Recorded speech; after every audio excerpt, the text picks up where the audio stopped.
When I was 9 years old, my family had moved just across town, but it was enough to take me to a different school, and it caused a lot of drama in my life. And at the same time, it was an upgrade in neighborhood as well, and it caused a lot of envy from my classmates.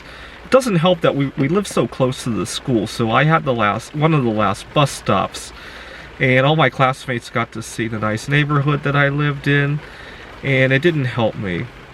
And so that holiday season, I remember my family inviting a lot of other families over to try to get me connected to the rest of the new neighborhood that we had lived in. A bunch of old family friends as well, and a bunch of people that my parents knew through work. My dad was a chemical engineer at Alcoa. My mom worked at a restaurant and also a Pier 1 Imports. Really saddened me to see Pier 1 Imports close last year. It brings back a lot of memories when I see Pier 1 Imports. But anyway, but then January came around and everything just came to a screeching halt. And ever since then, we're talking 25 years later now, I still get depressed every January. It just seems like this holiday spirit's just completely come to a screeching halt. And I'm not just talking about the vacations or the time off of work. I'm talking about the spirits altogether. I actually prefer if we could continue working during the holiday seasons. I mean, my spirits are up. That's the time I come up with the best ideas. It's unfortunate that we then take time off. You know, I was working on my PhD, and we had a bunch of group projects. I always did really badly on the group projects because my work habits didn't align with everybody else's. I did my best work when I was relaxed.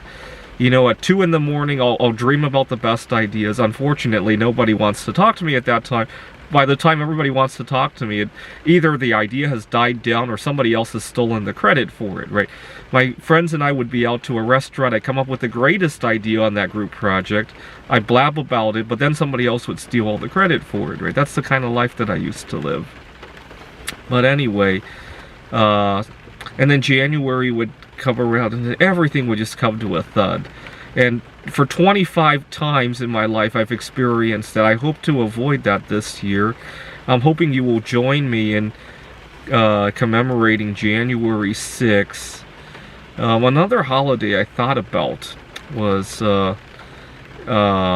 January 20, when on January 20, 1980, silver prices hit, well, the equivalent of $1,000 an ounce, because of the Hunt brothers, and I did some calculations. It could go to $1,000 an ounce if we all short squeeze silver. But I'm even more bullish about another metal on the periodic table. Actually, quite a few of them.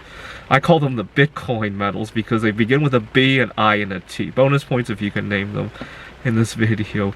Anyway, so January 20 could be Precious Metals Awareness Day. We're not even precious, right? Metals Investment Awareness Day, because now I invest in all sorts of metals, right?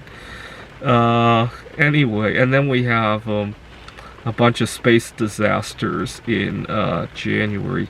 Challenger exploded on January 28, 1986. Columbia, I think it was February 1st, 2003. And Apollo 1 on January 26th of 1967. So the last week of January could be our Fallen Space Heroes Day. And Dolly Parton's birthday. I forget which day in January, but it's in January. And then the Chinese New Year, and what else can we... Anyways, just keep the spirits alive. We don't need the time off, but decorate your office with January 6th, right? Find out about who lost their lives on January 6th, and decorate your office with that. Decorate your office with some things that we've done since January 6th. Decorate your office with Hunt Brothers and precious metal awareness stuff, and definitely decorate your office with all of our fallen space heroes, right?